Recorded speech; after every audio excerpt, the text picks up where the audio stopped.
Guys, welcome to my YouTube channel. So আজকে আমি একটি অ্যাপের রিভিউ বানাবো। এটি হলো একটি নোটিফিকেশন অ্যাপ।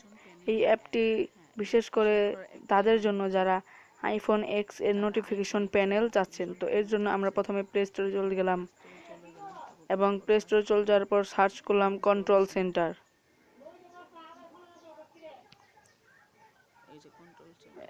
এই যে উপরে চলে এসেছে কন্ট্রোল সেন্টার iOS। এখন আমরা ওটাকে ক্লিক করব।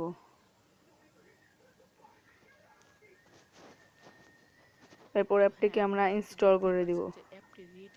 হ্যাঁ, অ্যাপটিকে দেখতেই পাচ্ছেন যে অ্যাপটি রেটিং হচ্ছে 4.6। তো আপনারা বুঝতেই পারছেন যে অ্যাপটি কতটা জনপ্রিয়। হ্যাঁ, তো অ্যাপটি এখন ইনস্টলিং হচ্ছে।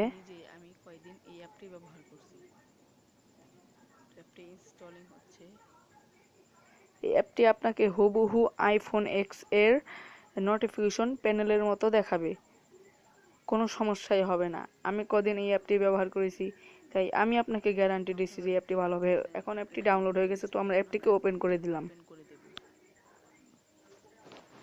তো ওপেন করে দেওয়ার পর এগুলো আসছে, আমরা শুধু এগুলো বাম পাশে নিয়ে যাব। এখন ওই যে উপরে দেখতে পাচ্ছেন, এটা এখন অফ করে দিলাম, আবার অন করে দিলাম। এই ডান পাশে এই যে এখানে হয়তো দেখতে পাচ্ছেন একটি নীলের মতো দাগ এসছে। আসলে এই দাগটি হলো মূলত এটার চিহ্ন। আপনি যখন এই দাগটিকে বাম দিকে টান দিবেন তখনই কিন্তু ওই নোটিফিকেশন প্যানেলটা চলে আসবে।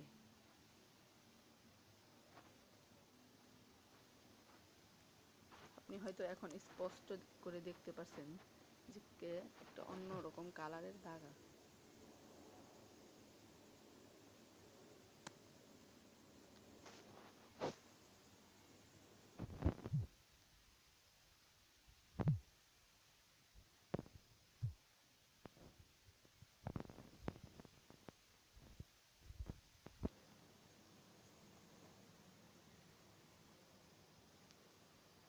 এখন আমরা নোটিফিকেশন প্যানেলকে টান দিয়ে দেখি। হ্যাঁ, এর জন্য আপনাকে বাম দিকে টান দিতে হবে, ডান দিক থেকে। তো এখন নোটিফিকেশন প্যানেলটি চলে এসেছে। তো এখন আপনারা দেখতে পাচ্ছেন যে এটার মাধ্যমে আমি ব্রাইটনেস কমাচ্ছি আবার বাড়াচ্ছি, সাউন্ড কমাচ্ছি আবার বাড়াচ্ছি, এবং উপরে চাইলে ব্লুটুথও অন অফ করতে পারবেন।